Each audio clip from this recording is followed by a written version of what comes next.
Now guys, today I'm showing how to skip Linkvertise waiting time, but prefer continue often get to subscribe to our channel for more hit daily tutorials on Linkvertise. So head over to Google and type in next Discord bot.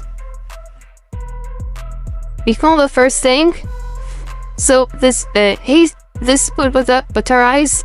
This will enable you to download this Discord bot. This that enables you to pass a Linkvertise waiting time. So you must add this bot to your Discord server and allow permissions.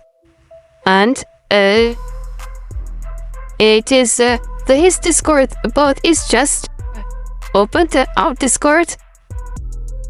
So let's keep on authorize.